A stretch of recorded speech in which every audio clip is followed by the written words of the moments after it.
Founders Space, Mentors and Masters. I'm Captain Hoff, CEO of Founders Space, the leading global startup accelerator.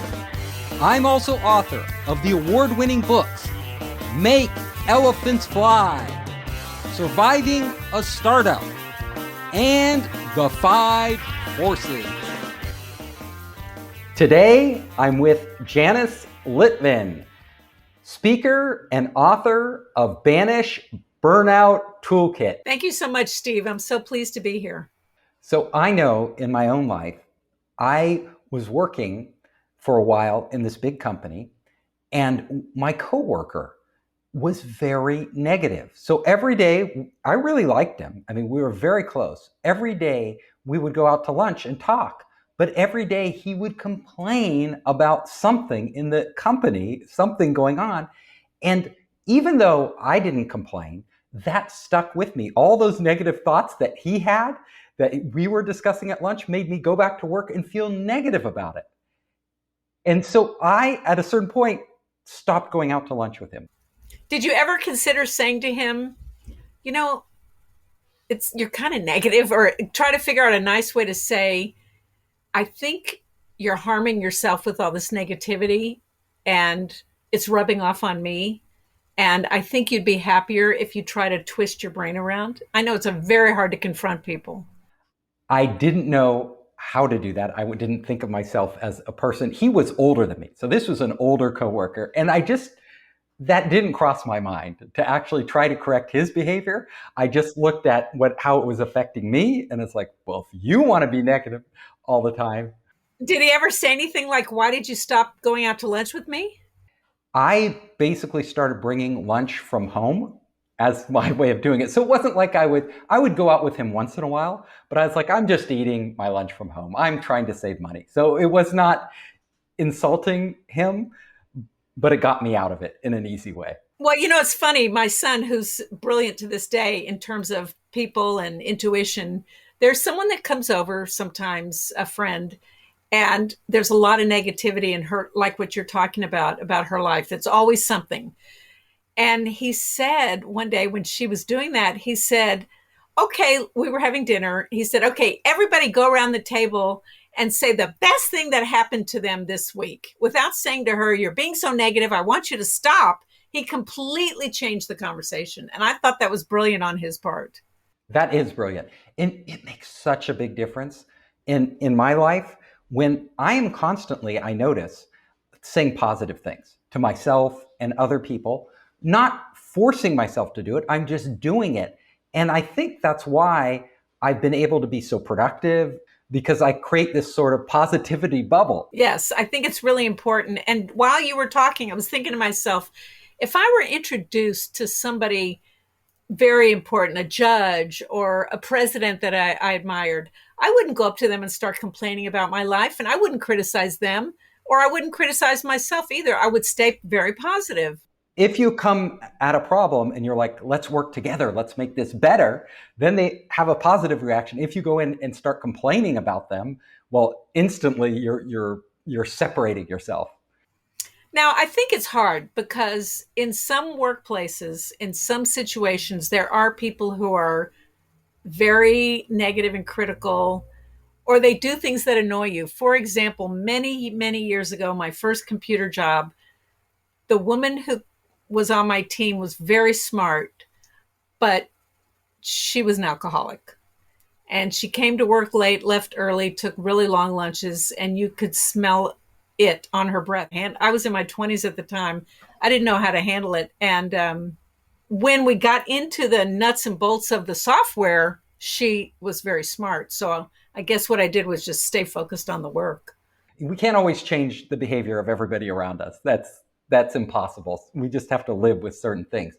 But I want to talk about this burnout toolkit that you've developed, because I think it's really valuable. You know, a lot of people associate burnout with you're just working too many hours, you're just pushing yourself too hard. But I honestly believe if you're enjoying your work and you love it, you don't burn out. Burnout is more of a mental condition. It's not like physically you're capable of doing it. It's mentally, it's when you mentally can't go on. And I'll tell you a story.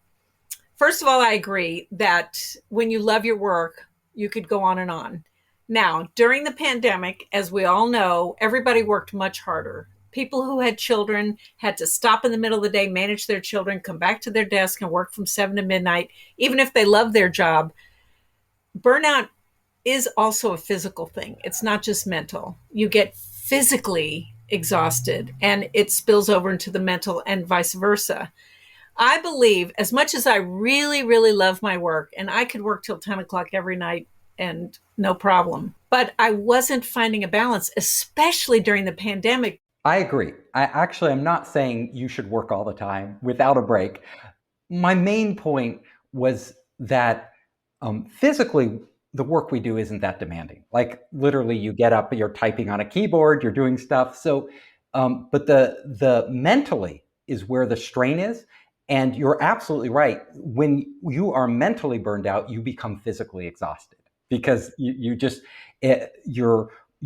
can't handle it. And I also believe that the physical and mental can't really be divided. Like your body is you're one organism. It's all everything's interacting with everything else. So I know for myself, when I'm down mentally, I physically feel the pain, and we're all that way. Let's talk about some of the tools that you give people that you've discovered that work for you, work for other people to really alleviate that burnout. When people ask me that question, I love to talk about tool number one because it's something that you can start doing today and you don't need a lot of knowledge.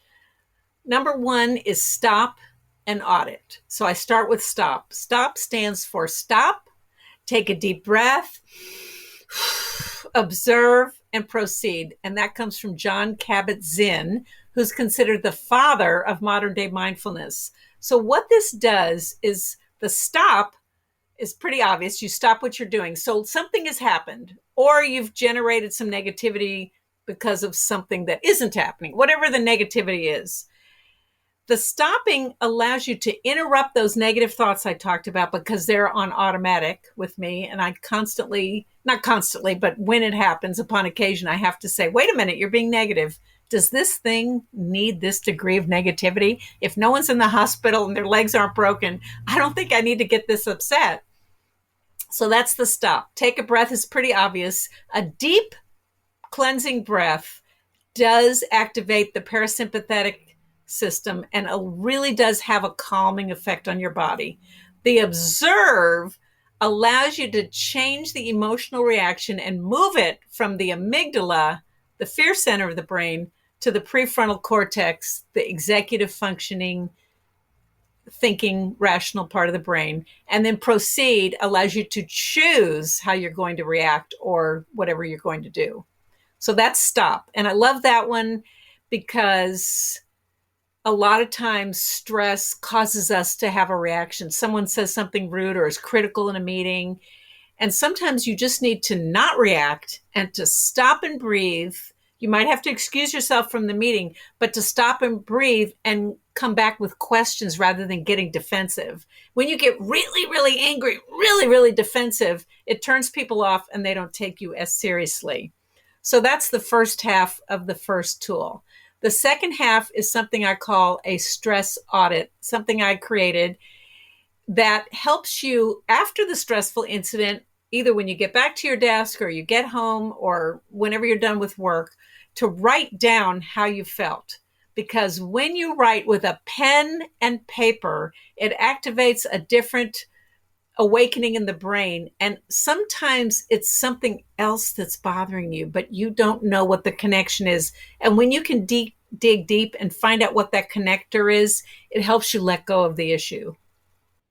Yeah, I think all of us have experienced that where we get upset over something and we overreact, but later we realize we overreacted because we are already primed for that reaction by something else that was going on in our life. Right. I'll give you a quick story. So a friend came over one day and I'm coughing and she goes, "How you doing?" I said, "Oh, I have a little flu. I wasn't super sick, but my nose was running and coughing and I just wanted to go to bed." And she said, "Well, you probably have allergies." I flipped out. I said, I don't have allergies. It really made me angry. And I stormed out of the room, and that was the end of it. My husband sat with her and had tea.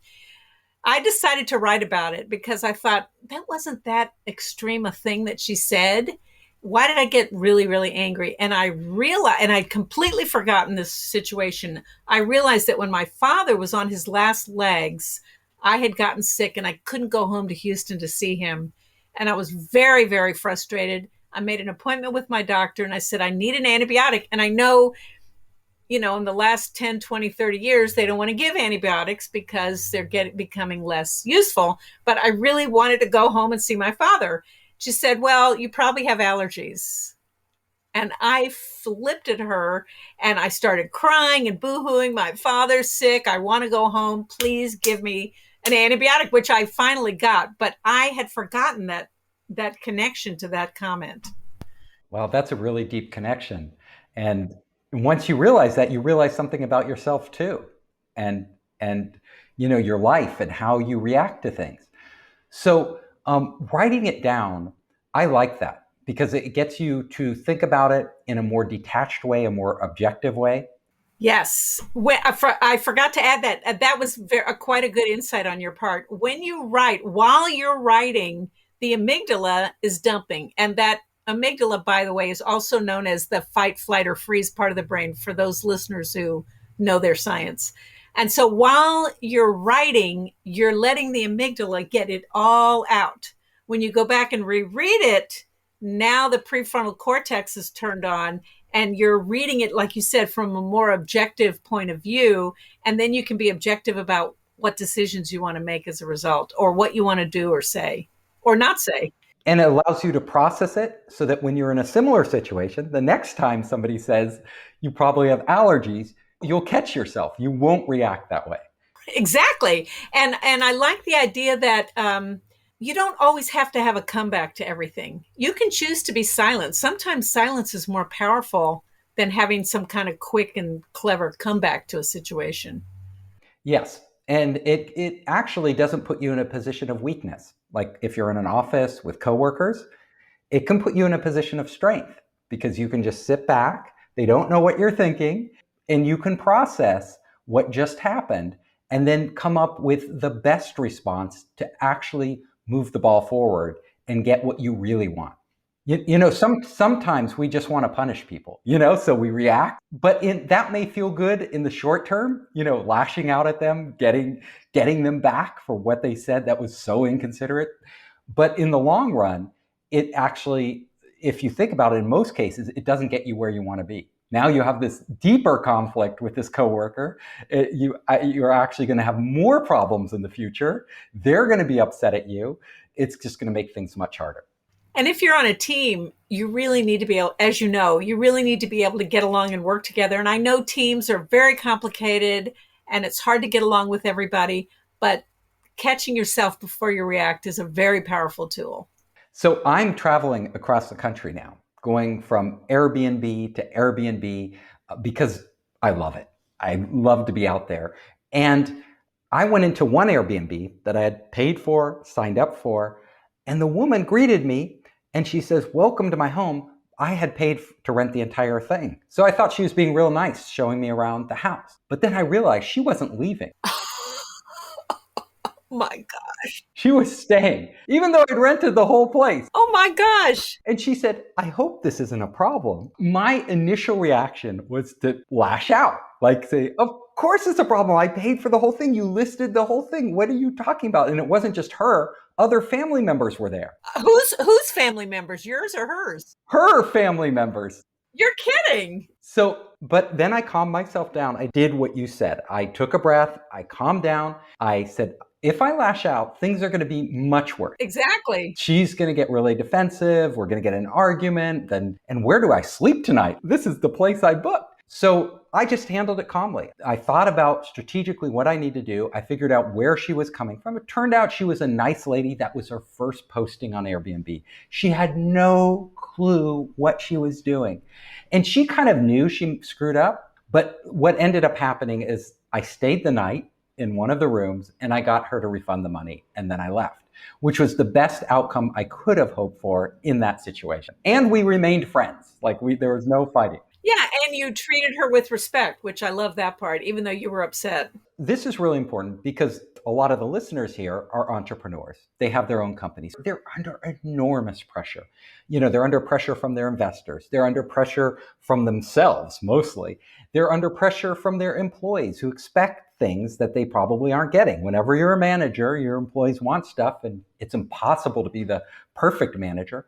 What are some more tools that they can use in this situation? When it comes to working with people, if they're your employee or even a subcontractor, is to treat them as you wish to be treated. Speak to them with respect, give them as much control as you possibly can. One of the 3 causes of burnout in the workplace, according to Gallup: too much work, lack of control, and not enough support from our managers. So if you can give them the right amount of support, ask them how much support they need. Don't overwork them unless it's very temporary and you're very humble and kind about it, and say, we're going to go through a rough patch. It's only going to be a month. You will be rewarded. But treating people with respect and knowing people, one of the best ways to know them is to spend time together and really, really know them. Ask them about non-work things in their life. Take them to lunch once in a while and say, so what do you like to do on the weekends? What's your favorite sport to play? How many children do you have? What are their names? What are their activities? That's the way to build intimacy with other people, is to talk to them about non-work issues when you can take the time to do that. And then you develop loyalty and trust.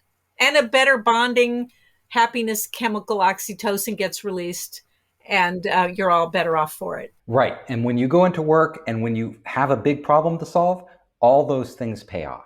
Absolutely. And you're not doing it just for the payoff. You're doing it because it's the right thing to do, and because you'll be happier and they'll be happier.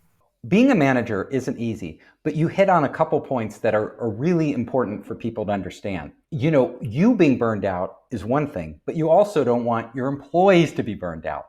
You mentioned that one of the biggest causes of burnout is feeling like things are out of control. I did some startups, and when things were out of control, that's when I felt on the verge of collapsing, because you just don't know how to handle them. And it's very, very stressful. And then your employees too, when they feel like their boss is demanding stuff and they're not in control and they're under the pressure of these deadlines that they didn't impose on themselves, that are being forced on them, again, they feel that intense pressure, which leads to burnout. So we're in these type of situations that are kind of pressure cookers, which a lot of startups are. What are other things managers can do? The best way to motivate an employee is to ask them what they want to work on. Ask them what their goals are. Now, in an entrepreneurial situation, there's not a lot of career growth per se, but making sure your employees are doing the job they're best suited for. So if you have somebody doing administrative tasks, but they're better on the phone, let them do the phone work and really understand the person's goals and make sure that they are happy in the work you've given them to do. And if there are other things you have to ask them to do, you can do it respectfully, like I talked about before. That's great advice. Ask people, don't tell them.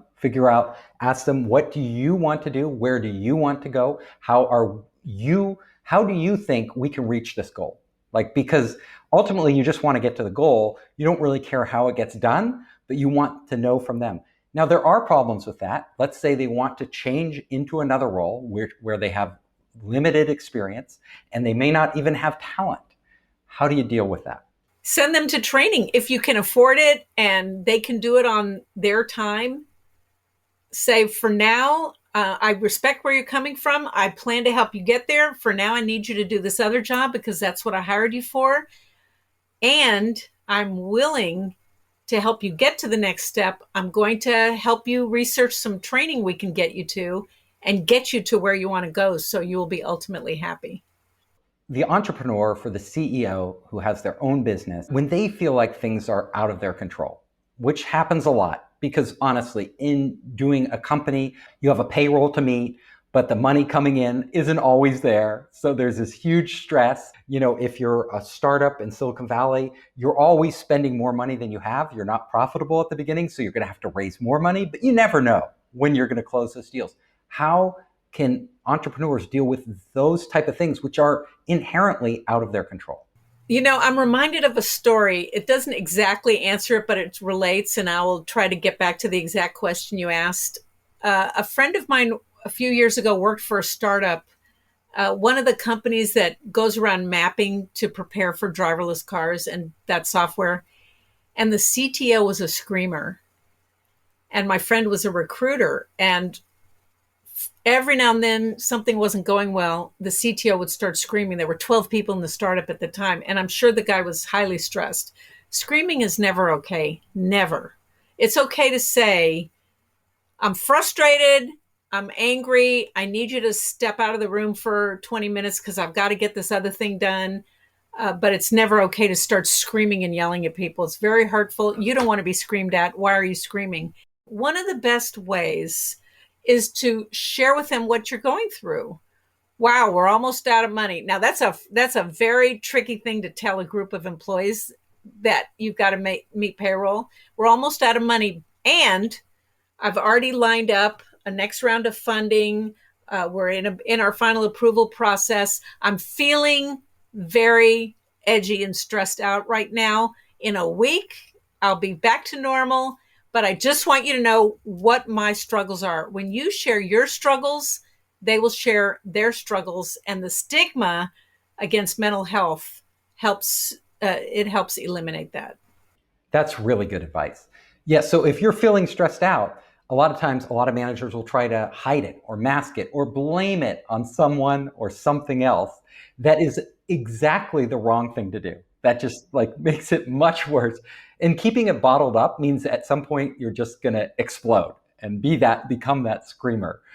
But actually admitting to your employees that you are stressed out, that things aren't going perfectly, and I would say you could even ask them for help. You could even say, look, I'm under all this pressure. Is there a way you guys can pitch in and help me? Like we can all get through this together. Yes, and then you will ignite a different feeling from those employees, a more feeling of care, because by nature we want to help each other. Yeah, if they didn't want to help you, they probably you wouldn't be working together. You as the head of your company, you're creating this environment. You can create all types of environments, one where everybody is secretive, where you keep the information close. No, a lot of CEOs do this. Like if they're running out of money, they don't want to tell anybody. They think everybody will jump ship. But it's actually what you're saying is do the opposite. You're gonna make them want to stick with that ship even to the very last minute because they trust you, they believe you, you're telling them, you're exposing your vulnerabilities. As long as you constantly express yourself with respect, you will get respect back. Now, if somebody jumps ship, well, okay, fine. You'll find the next person. There are plenty of software engineers in Silicon Valley. And they were probably going to jump ship anyway. You're never going to hold the people who are ready to jump. In fact, the best way to hold them is to create a great environment, create open communication where they feel like they can tell you anything because you're telling them everything. Right. And the more open you are with them, the more open they'll be back. And you can stop by their desk once in a while, whether it's on Zoom or wherever you're communicating, and say, how is it going? How are you doing? Are you happy with your work? What obstacles are these things you should be doing anyway? What obstacles are you encountering? And also, I really want to make the point that a CEO, especially in a startup, shouldn't be hiding in their ivory tower. They should be, and this is true for every size company. The CEO should be out there walking the halls, so to speak, dropping by people's desk from time to time. How's it going? I really want to know. I really care about my people. I want my people to be happy, because a happy employee makes a healthy company for the bottom line and the customers.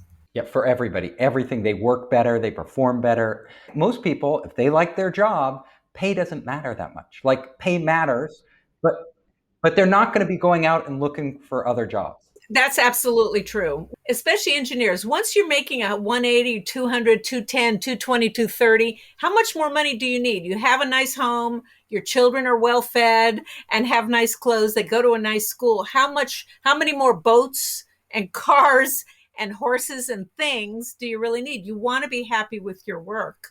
And I think it's really important for company leaders to know that what people really want is fulfilling work. Yes, and it's true of almost every job level. Like people will stick with a job because usually they're not going to get that much more by switching anyway. So the money is almost never a priority.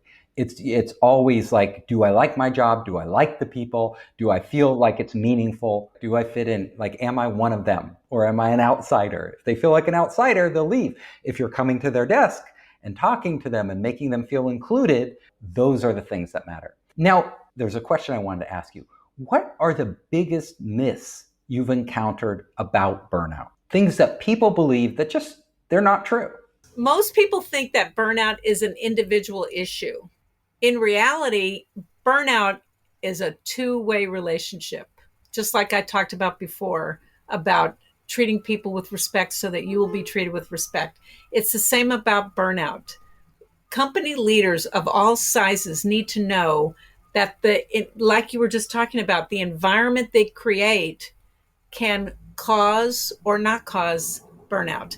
If you're working your people 80 hours a week for years, they're going to start hightailing it out of there, especially as soon as they can. You don't want them grumbling and hanging on to resentment. The last thing you want is a burned out organization, because everything's going to suffer. The customers are going to suffer. The bottom line will be stronger if the people are happier, because people will be doing their best work. Happy employees are more creative with their problem solving. So you said something that really struck me there. And that was, most people believe burnout is a thing that you have, like individually. And what you're saying, no, is burnout is a group thing.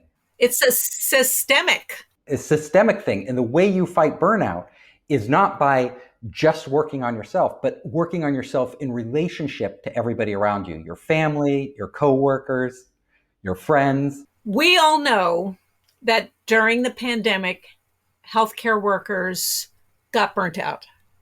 Nurses, doctors, and many other, from anybody dealing with the healthcare system.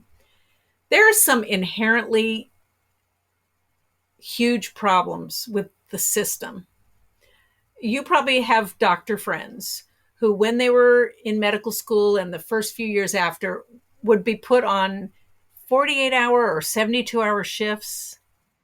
I remember when I was having my baby and I needed the epidural, the guy came in and he was at the end of a 24-hour shift. They had to wake him up from a nap so he wasn't sharp.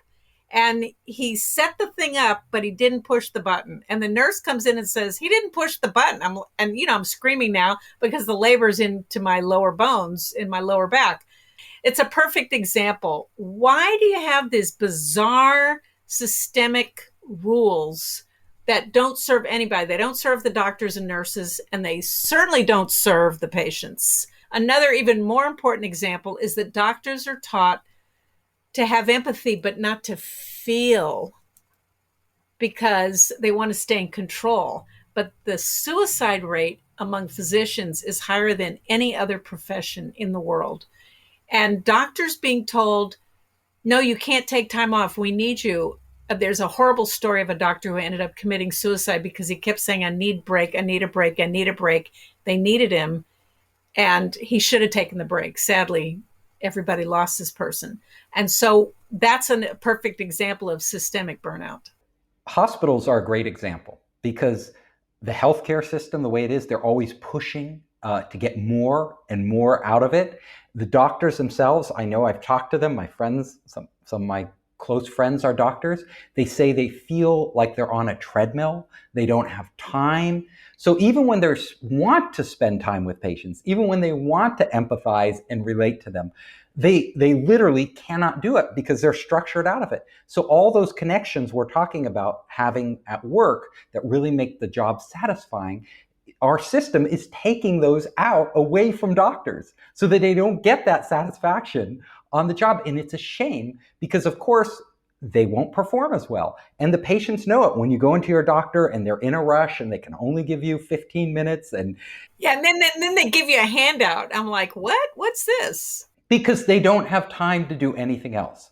And that is something, that's why doctors get burned out. The whole system is broken. So a system that allows people to be human, to connect with people, whether it's your company, if it's your company, you're responsible for that system. And how can we architect it so that the people in that system can really bond, connect, support one another, and communicate?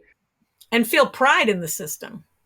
What was the worst failure you had? What impact did that have on you in terms of burnout, and how did you get over that? Back when I was a computer programmer, I was fresh out of college. I was given an assignment for a special project, and I knew it was going to take some overtime. And my boss and I had a talk about it, and he was nice enough to say, "This isn't going to go on too long, but we really want you to do a great job." And I did my great job. And then when it came time to performance review, I did not get a very good review. I got an average performance review because the way they did things, they could only give out so many high-level reviews. And I complained about that situation for weeks. What I should have done was mapped out what I really wanted to do next, because I really wasn't that happy being a computer programmer. What I really wanted to do was be a trainer. So I ended up leaving that company after a few years because I really wasn't that happy with the job to begin with. To wrap this up, I would like you to tell the audience out there, how can they get a hold of you? How can they learn more about your wonderful book and the things you're doing online? Well, thank you for asking. My website is janicelitvin.com. I just happen to have my book nearby. This is Banish Burnout Toolkit, and you're each going to get to download a free copy by going to janicelitvin.com/book. Enter your name and email address. I don't send out a lot of emails. You can always unsubscribe, but I would love to get to know you. I hope you enjoyed the show. If you liked it, hit the subscribe button and share it with your friends. You can help us create more great content by subscribing and sharing. Also, if you want to access our online startup program, our investor network, and our entrepreneur resources, just come to founderspace.com.